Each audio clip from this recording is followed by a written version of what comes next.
Hola, buenos días, bienvenidos a esta séptima clase sobre política y ciudadanía. Continuamos con el derecho. Estábamos viendo las grandes concepciones del derecho, concretamente el iusnaturalismo. Pues hoy veremos otra de las vertientes del iusnaturalismo, conocida como iusnaturalismo racionalista. Vamos a ello. Bien, en el iusnaturalismo racionalista, tal y como bien dice la palabra, ¿no? Racionalista, lo que nos viene a decir es que las leyes naturales coinciden con las leyes de la razón.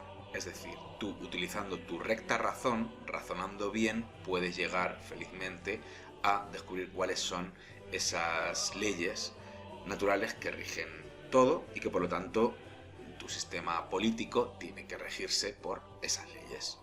Bien, antes de empezar a explicar un poco más algunos autores, vamos a hacer una pequeña introducción histórica. Bueno, si os acordáis, el iusnaturalismo teológico que vimos en la última clase, pues principalmente tuvo su momento de máxima expansión en la Edad Media, pues el iusnaturalismo racionalista comenzaría cuando comienza la Edad Moderna, concretamente en un periodo que se llama el Renacimiento, que es lo que vamos a ver.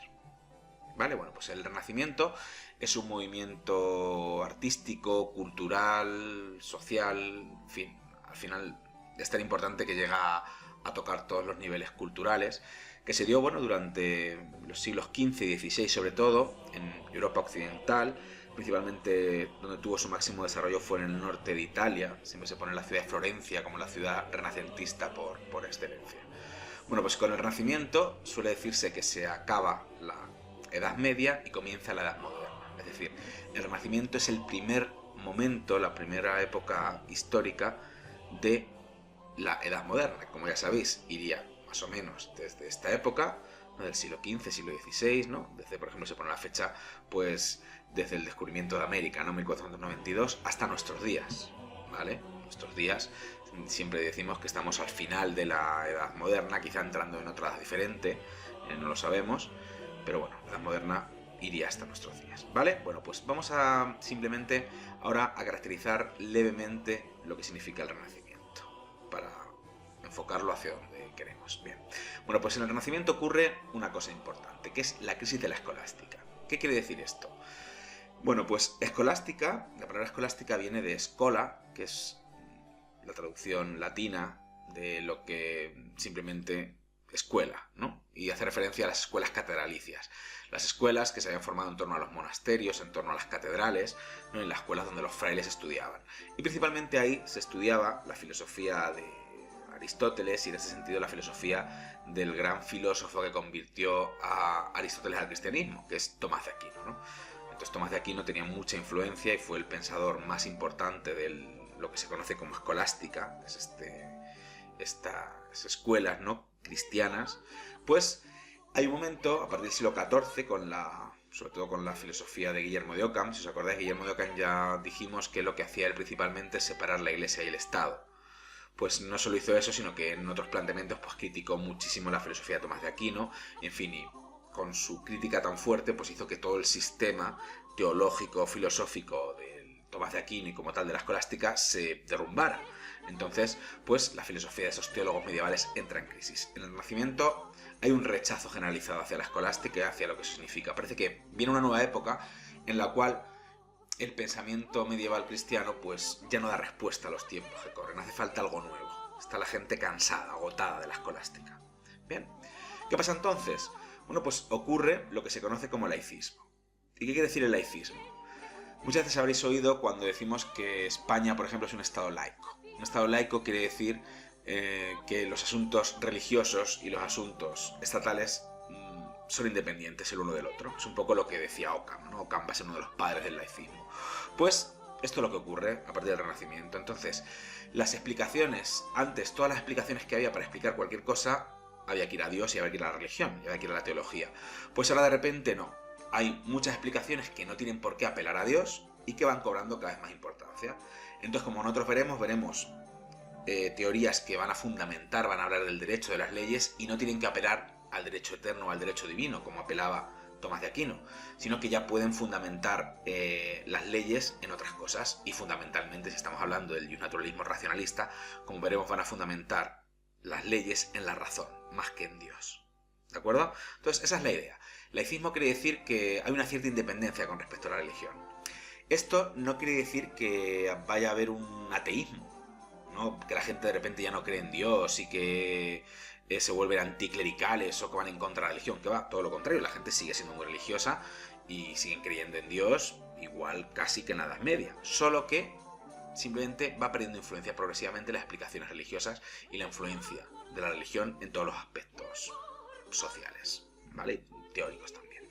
Bien, bueno, y el laicismo va a llevar a lo que se conoce como el gran humanismo renacentista. ¿Y qué quiere decir el humanismo renacentista? Bueno, pues principalmente, como los pensadores de esta época ya no se pueden apoyar en la escolástica, ya no les gustan los teólogos medievales, pues dicen, ¿a dónde vamos? Pues vuelven a los clásicos grecorromanos, vuelven a leer a los grandes autores griegos y romanos, vuelven a leer a Homero, a Hesiodo, a Platón, a Virgilio, a Horacio, ¿no? Los grandes poetas romanos, en fin, a todo lo que representa la cultura grecorromana, ¿vale?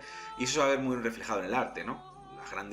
La pintura renacentista va a estar toda llena de temas mitológicos, ¿no? Traídos de la mitología griega, ¿no?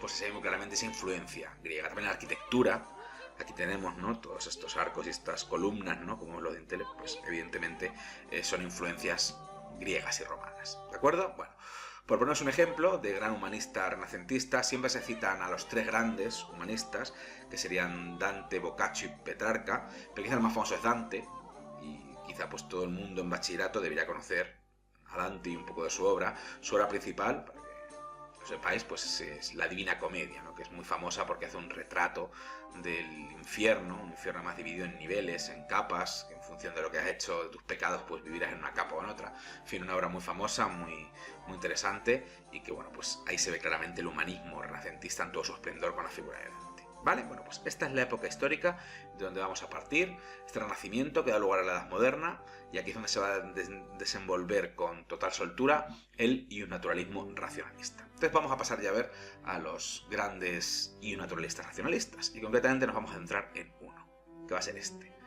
Aquí tenemos a Hugo Grocio, ¿vale? También se le conoce como Hugo Grotius en latín, pero bueno, Hugo Grocio, como yo creo que más se le conoce, vivió del 1583 al 1645, vamos, un hombre del barroco ya, ¿no? No es renacentista, un poquito más tarde, ¿vale? Bueno, pues Hugo Grocio fue un filósofo, un jurista holandés, y que bueno, pues como siempre no voy a entrar en su biografía, aunque como siempre fue muy interesante, fue un hombre que fue un niño prodigio, con una inteligencia brillantísima, que ya desde los 9 años pues escribía poesía con cierta calidad, al final pues acabó siendo perseguido por sus ideas políticas, en fin, bueno, que no voy a entrar.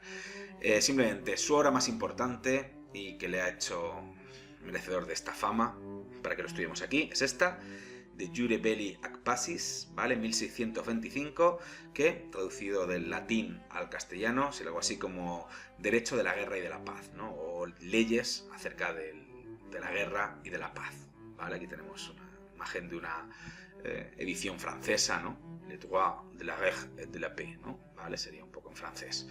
Bien, pues esta es la obra principal, ¿vale? Y vamos a pasar a analizarla. Primero vamos a ir viendo su teoría del derecho a nivel general y luego vamos a ver un poquito más centrándonos 4 notitas de esta obra. Vamos con Hugo Grocio.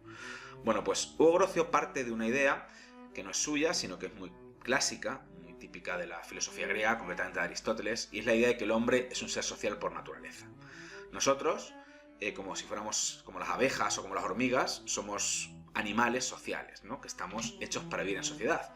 Un hombre solo en mitad de la naturaleza se las ve canutas para sobrevivir, ¿no? Imaginaos que te quedas náufrago en una isla, pues te es muy difícil sobrevivir, ¿no? Te las puedes ingeniar, puedes conseguirlo, pero es difícil. Sin embargo, nosotros, haciendo sociedades, pues conseguimos un montón de ventajas y, en fin, nos lo montamos bastante bien en general, ¿vale?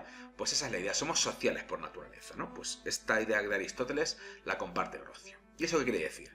Bueno, pues entonces, como vivimos en sociedad, necesariamente, por nuestra naturaleza social, nos tenemos que organizar de alguna manera. Entonces, las normas que rigen la sociedad son naturales e inherentes al hombre, ¿no? Inherentes quiere decir que van con el hombre mismo. Cuando hay hombre, hay normas, ¿vale? Porque somos sociales, nos tenemos que relacionar con otros. Y si nos relacionamos con otros, necesariamente tenemos que poner algún tipo de normas y organizarnos de alguna manera. incluso no organizarnos ya sería ponernos unas normas de algún tipo, ¿no? De la no organización. En fin, está claro, ¿vale? Bueno, entonces, la idea principal que tiene Grocio es, entonces, para buscar las leyes que rigen la sociedad, hay que buscar principios básicos en nuestra naturaleza racional y social. Es decir, hay que buscar en la naturaleza humana y ahí encontraremos unos principios a partir de los cuales podamos coger y deducir todas las leyes. Y insiste, y esto es curioso para ver este racionalismo extremo que tiene, que se buscan unos principios y a partir de ellos se pueden deducir matemáticamente todas las leyes, ¿vale? Es decir, lógicamente, con un rigor muy preciso, a partir de esos principios, pues pum, pum, pum, pum, vamos haciendo todas las leyes posibles, las leyes buenas, ¿no? Que formarían este derecho natural, formado a partir de la naturaleza humana, que esta es la idea, ¿de acuerdo? Entonces, a la teoría de Grocio se le ha llamado iusnaturalismo inmanentista. ¿Qué quiere decir esto de inmanentista? Pues inmanentista quiere decir que las leyes son inmanentes al hombre. ¿Qué quiere decir? Pues casi lo mismo que inherentes. Inmanentes quiere decir que son intrínsecas, interiores al hombre, que van con el hombre, que emanan del hombre. Entonces, como el hombre es social por naturaleza, en ese ser social, en esa naturaleza, estarán las leyes. Ahí es donde hay que buscarlas. Aquí lo interesante es que ya vemos cómo se está justificando las leyes sin apelar a Dios. No, aquí no hace falta Dios. Un ateo perfectamente podría llegar a las mismas conclusiones que Grocio, sin ningún problema. No obstante, Grocio no es ateo. Y Grocio dirá en el fondo que, bueno, pues esta naturaleza en el fondo la ha hecho Dios y en el fondo, pues el derecho natural, a fin de cuentas, podrá ser el mismo que el derecho divino, porque Dios lo aceptaría perfectamente, ¿vale? Pero bueno, hay una diferencia evidente con respecto a Tomás de Aquino, ¿no? En donde se fundamentan las leyes, ¿no? Se ve claramente el laicismo, en la naturaleza social del hombre, no ya en otra cosa. ¿Bien? Muy sencillo, yo creo que es esto. Bueno, y evidentemente estos principios básicos, estas normas, son inmutables e inviolables. No pueden cambiar, porque la naturaleza humana es siempre la misma. Entonces, pues, estos principios serían inmutables y evidentemente inviolables, nadie se los puede saltar.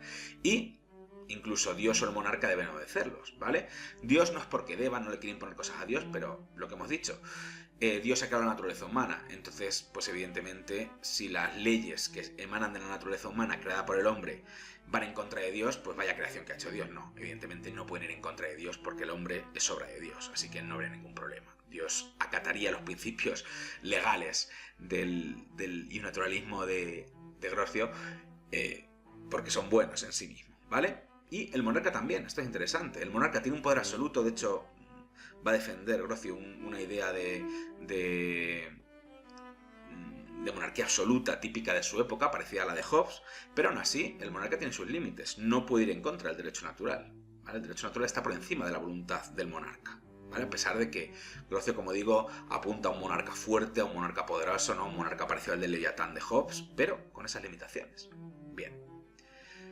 Vamos ahora a otra aportación importante. Bueno, Grocio es conocido como uno de los padres, uno de los grandes fundamentadores del derecho internacional, ¿vale? El derecho que va a regir las relaciones entre naciones. Entonces vamos a ver un poco de dónde viene este derecho internacional. Bueno, antes de Grocio ya se lo habían planteado, entonces los primeros que lo plantearon, digamos, bien, fueron los romanos, en lo que ellos llamaron el jus gentium, ¿no? Que la traducción es las leyes de la gente, derecho de gentes. ¿Y qué quiere decir esto? Bueno, gentium, las gentes eran los extranjeros, los que no eran propiamente del Imperio Romano. Sabes que el Imperio Romano se expande por toda Europa, por toda Asia y África, ¿no? Y conquista todo, entonces tiene muchas provincias. Y, bueno, pues ahí vive un montón de gente que no es romana. Entonces no son ciudadanos romanos, pero pronto los romanos se dan cuenta que hay que legislarlos, ¿vale? Entonces hay que hacer unas leyes especiales para ellos. Principalmente las leyes en un principio eran muy encargadas a lo comercial, porque principalmente lo que hacían los romanos con la gente de las provincias era comercial, ¿vale? Entonces, pues, en principio va a haber leyes que regulen bien las transacciones comerciales, ¿vale? Pero luego se extenderán a muchos más niveles, ¿vale? Entonces aquí ya tenemos este derecho de gentes, ¿vale? Previo a Grocio, ¿no? Ya todo este planteamiento que va a haber ahora en la Edad Moderna, ¿vale? Bueno, también otra gran aportación que se hizo al derecho internacional va a venir por parte de filósofos españoles. Concretamente el más representativo será Francisco de Vitoria, ¿vale? Era un teólogo, un filósofo español, concretamente era burgalés, y que, bueno, pues va a desarrollar mucho también el derecho internacional, porque principalmente los españoles vamos a tener una característica peculiar que va a ser que, bueno, como conquistamos América, pronto nos vamos a encontrar con todos los indígenas de América y que hay que legislarlos también y que hay que hacer ahí unas leyes, ¿no? Entonces van a existir lo que se llama los derechos de Indias. Ya sabéis que América en un principio se pensaba que era la India, así que se llaman derechos de Indias. Entonces, bueno, pues se va a plantear si los indios, ¿no?, los habitantes de América, tienen también derechos, son personas, se les puede matar y masacrar por oro, ¿no?, como dice un poco Hernán Cortés, o tienen derechos y hay que protegerlos, ¿vale? Pues ahí ya está todo este planteamiento del derecho internacional, ¿vale? Bueno, Francisco de Vitoria va a ser el máximo representante de una escuela filosófica que va a ser conocida como la Escuela de Salamanca. Sabéis que Salamanca, la Universidad de Salamanca fue una de las más antiguas de Europa y pues durante un momento va a tener mucha importancia. Y van a salir de ahí grandes pensadores. Otros, por ejemplo, serían Francisco Suárez o Domingo de Soto. Van a ser grandes teólogos, grandes filósofos que van a seguir esta escuela, ¿no? Yo tuve el honor de estudiar en ella, en Salamanca. Mira, aquí en esta imagen, ¿vale?, se ven todos los estudiantes de la época, ¿vale? Y aquí salgo yo, este que veis aquí, estoy yo aquí, me estoy durmiendo en clase y el profesor me está poniendo aquí un negativo ahora mismo, ¿vale? Lo está poniendo y dice: Santiago, otra vez tú, ¿no te da vergüenza? ¿De acuerdo? Vale, pues la Escuela de Salamanca dará lugar a grandes pensadores que trabajarán, desarrollarán el derecho internacional y también, curiosamente, la teoría económica. Antes de la llegada de los pensadores británicos, que van a ser los que más desarrollen la teoría económica, como por ejemplo el gran Adam Smith, ¿no?, La riqueza de las naciones, donde desarrolla lo bestia, lo que va a ser ya toda la teoría capitalista, ¿no? Pues antes ya pensadores de la Escuela de Salamanca habían pensado ya sobre la economía y con cierta calidad, ¿vale? Bueno, sin más, para que conozcáis simplemente que tenemos en España y tuvimos pues pensadores importantes que ya pensaron en esta época sobre esto. Y aparte es que Grocio va a citar mucho a Francisco de Vitoria en su obra, ¿vale? Le va a influir mucho y se va a basar mucho en él para pensar, ¿vale? Bueno, pues vamos ya entonces al derecho internacional, como lo entiende Grocio, y aquí pues volvemos otra vez a sus derechos de la guerra y de la paz, ¿vale? Y a ver qué nos dice. Bueno, simplemente aquí he puesto unas pinceladitas porque realmente dice muchísimas cosas, pero bueno, voy a entrar solo en unas cuantas ideas que fueron un poco las más novedosas, a mi juicio, en su época, ¿vale? Pues bien, evidentemente en este tratado lo que va a desarrollar es lo que se conoce como ius in bello, que son las leyes de la guerra, ¿vale? Va a ser uno de los primeros en plantear de una manera muy seria pues todas las cuestiones jurídicas o legales que puede haber en torno a la guerra. Por ejemplo, ¿es posible una guerra justa? ¿O todas las guerras son injustas? Hombre, podríamos pensar, por ejemplo, que la legítima defensa. Si un país me invade a mí, pues evidentemente defenderme, luchar contra los invasores va a ser justo, ¿vale? Pues, bueno, pues ahí está planteado. ¿Qué leyes han de regular las guerras?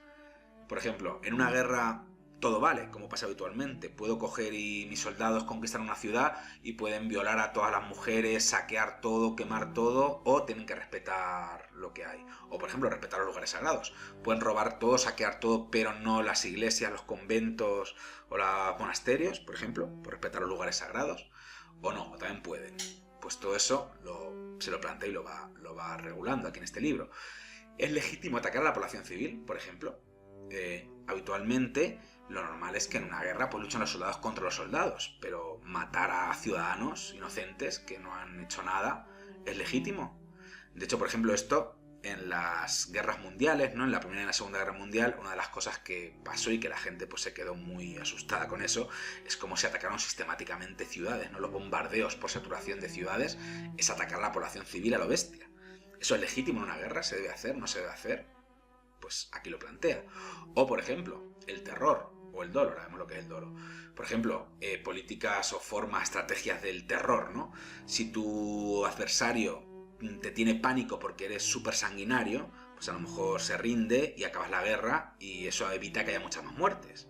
Pero claro, para tú ser un sanguinario tienes que serlo, tienes que matar a mucha gente. Entonces, claro, ¿está justificado eso? No. O el dolo. ¿Qué es el dolo? El dolo significa engañar a alguien con intención de hacerle el mal. Es decir, toda la propaganda que puedas hacer en una guerra para engañar al enemigo se justifica. O, por ejemplo, incumplir tratados. Tú haces un tratado, una tregua, un tratado de paz con tu enemigo. Saltártelo para atacarle por sorpresa, ¿está justificado o no? Pues ahí se lo plantea, ¿vale? O, por ejemplo, una cuestión interesante que saca es, por ejemplo, si mi enemigo lo están abasteciendo le están alimentando, ¿no? Le están dando víveres personas que no son soldados. Por ejemplo, están transportando comida, unos barcos mercantes hacia donde están mis enemigos, ¿no? Y le están dando de comer. Si yo ataco esos barcos mercantes, voy a atacar a marineros que no son soldados, ¿no? Que están ayudando a mi enemigo, pero no son mi enemigo. Los ataco, es legítimo que los destruya. Pues, por ejemplo, Grocio dirá que hay que intentar evitarlo lo más posible, pero si no te queda otro remedio y estratégicamente es vital, hazlo, ¿vale? Pues bueno, pues ahí lo plantea, ¿de acuerdo? Bueno, pues son típicas cuestiones de derecho de guerra que, bueno, pues muy originalmente Grocio las plantea. Vamos a ver qué más cosas. Bueno, por ejemplo, es interesante, está la teoría del Justus Hostis. ¿Qué significa? Significa el enemigo, hostis, no hostil, el enemigo justo. Y es que, claro, habitualmente antes, cuando se hablaba del enemigo, siempre se pintaba el enemigo como alguien malvado y yo soy el bueno, ¿no? Mi gente, mi pueblo, mi nación es la buena que se defiende contra un enemigo malvado siempre y terrible. Pues no. Para Grocio, el derecho internacional no puede diferenciar entre naciones cristianas, por ejemplo, ¿no? Y las naciones infieles que son el enemigo. El enemigo no siempre es malo, no siempre es injusto, no siempre hace las cosas por hacer el mal, sino que evidentemente él también tiene sus intereses y hay que tratar de algún modo en el derecho internacional a todos los países por igual, ¿no? Hay una idea aquí de ir hacia la igualdad en el trato que está muy bien. De hecho, pues poco a poco se irá llegando a los derechos humanos y a políticas internacionales que, bueno, pues que tratan a todos los países por igual. Pues aquí está un poco la semilla de todo eso, ¿no? Ver al enemigo no como alguien malvado, sino como alguien que puede ser justo, y realmente a lo mejor puede ser tú el que estás haciendo algo malo con tu enemigo, ¿no? Y puede ser tú el malo y el otro no. ¿Bien? O, por ejemplo, también otra idea, entre muchas otras que trajo en su libro de Grocio, fue la idea del mare liberum, ¿no? Del mar libre, ¿no? Por ejemplo, ¿de quién es propiedad el mar? ¿De quién es el mar de un país? Pues bueno, va a distinguir entre el mar próximo, que son unas millas, ¿no? Alrededor de tu costa, unas millas náuticas, unas cuantas, que tú tienes ciertos derechos sobre ese mar, ¿vale? Pero luego está el mar oceánico, ya es más lejos, en el cual no es de nadie. Y ahí, libremente, cada uno puede hacer lo que le dé la gana, ¿no? Entonces, él insiste además en que debe haber libertad de navegación para favorecer los intercambios económicos, mercantes. Él va a estar muy a favor, ¿no?, de las expansiones económicas de su tiempo, ¿no? Es un holandés, entonces el capitalismo en él pues fluye, ¿verdad? Pero bueno, lo interesante ya es que se plantea un derecho jurídico con respecto al mar, ¿vale? Es interesante ver esto, ¿de quién es el mar? ¿O qué derechos hay en el mar, ¿no? Por ejemplo, hoy en día nosotros, en España, por ejemplo, ha habido conflictos con los caladeros de pesca. Por ejemplo, nosotros tenemos esta zona del mar que rodea nuestras costas, es donde van nuestros pesqueros a pescar, ¿vale? Si se cuela otro barco de otro país a pescar nuestros caladeros, es ilegal, ¿vale? Porque tenemos derechos sobre ello. De hecho, hay muchos conflictos sobre eso. Hace unos años estuvo el famoso conflicto del fletán que tuvimos con Canadá, porque nuestros barcos iban a pescar ya y se acercaban a Canadá, y Canadá salió enfadada y mandó a sus barcos de guerra y que casi disparan a nuestros pesqueros porque quizás se estaban colando y metiéndose en sus aguas, ¿vale? Para pescar, ¿no? Pues bueno, pues eso es parte del derecho marítimo, pues aquí ya lo trata Grocio, ¿vale? Bueno, pues trata muchísimas otras cosas. Yo solamente he dado estas notitas para que veáis simplemente algunos puntitos de su filosofía y para que veáis de qué trata en general, ¿vale? Pero sin más, no me quiero meter en más. Bien, y aquí por último os quiero traer las figuras de dos grandes y naturalistas racionalistas que se conocen junto con Grocio. No voy a hablar nada de ellos, solo que sepáis los nombres. Aquí tenemos a Samuel Pufendorf, ¿vale? Los dos son alemanes, que fueron un poquito más tardíos ya, 1632-1694, ya son ilustrados propiamente dichos, están dentro de la ilustración. O aquí Christian Thomasius, que aquí lo veis con esta pinta lamentable, este bigotillo, que parece aquí un nazi escondido, ¿vale? Pero supongo que a lo mejor esto en su época era lo más, ir vestido así. En fin, hoy en día es lamentable, ¿vale? También este que aparece ahí con estos pelos, con estos rizos y esos ojos, da un poco de grimilla. Bueno, pues Pufendorf o Thomasius fueron, como digo, dos grandes y naturalistas racionalistas también, ¿vale? Que en general siguieron las ideas de Grocio, ¿vale? Extendieron algunos conceptos, otros los rebatieron, pero en general mantuvieron la misma línea. Así que no voy a entrar en ellos porque tampoco os quiero sobrecargar más. Y sin más, hasta aquí llegamos. Espero que os haya sido un poco ameno. Sin más, hasta la próxima clase. Hasta luego.